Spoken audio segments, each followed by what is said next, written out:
সময় দাবি অনুযায়ী ঢেলে সাজাতে হবে বিএনপিকে, পাল্টাতে হবে আন্দোলনের কৌশল। এমন তাগিদে বিপরীতে রয়েছে প্রতিশ্রুতিও।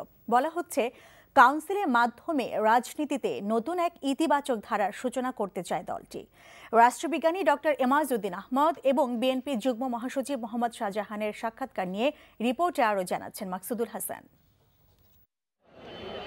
দলের মহানগর, জেলা, উপজেলা এবং পৌরসভার সভাপতি ও সাধারণ সম্পাদক এবং প্রতিটি মহানগর ও জেলা থেকে দুজন করে মনোনীত মহিলা কাউন্সিলর নিয়ে হতে যাচ্ছে বিএনপির জাতীয় কাউন্সিল। সাথে চেয়ারপারসনের মনোনীত বিশেষ কাউন্সিলর হিসেবে উপস্থিত থাকবেন মোট কাউন্সিলরের 10%, অর্থাৎ সব মিলিয়ে কাউন্সিলরের সংখ্যা প্রায় 3000, যার মধ্যে সাংগঠনিক কাঠামোর কাউন্সিলররা অধিকাংশই মেয়াদ উত্তীর্ণ কমিটির। তৃণমূলের কাউন্সিলের দায়িত্বে থাকা বিএনপির যুগ্ম মহাসচিব মোহাম্মদ শাহজাহান বলেন, এ বাস্তবতা বিবেচনায় নিয়ে নির্দেশনা থাকবে জাতীয় কাউন্সিলে।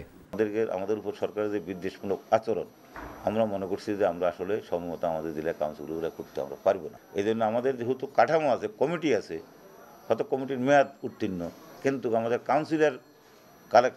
কাউন্সিলর নির্ধারণের সমস্যা হচ্ছে। আগামীতে আমরা চেষ্টা করছি, দলের ভিতরে আমরা আলোচনা করছি এই প্রক্রিয়াটাকে কন্টিনিউয়াস একটা প্রসেস হিসাবে রাখার জন্য। আমাদের একটা উইং থাকবে, যে উইংয়ের কাজও হবে শুধু দলকে আপডেট করা।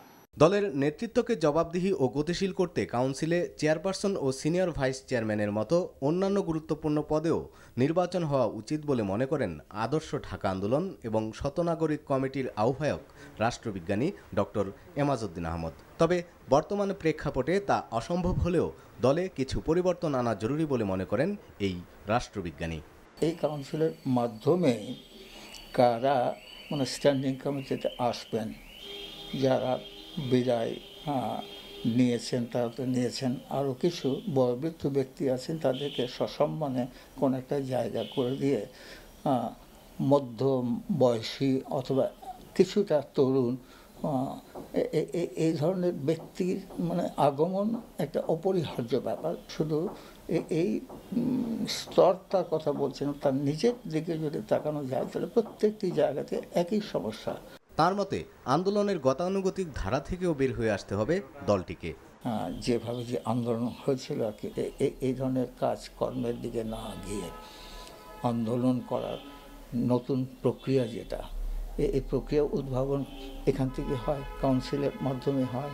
কারণ হলো, একবার যদি বিরোধী দল শক্তিশালী হয়ে ওঠে তাহলে তখন ওই ক্ষমতাসীন দলও সাবধান হবে আর কি।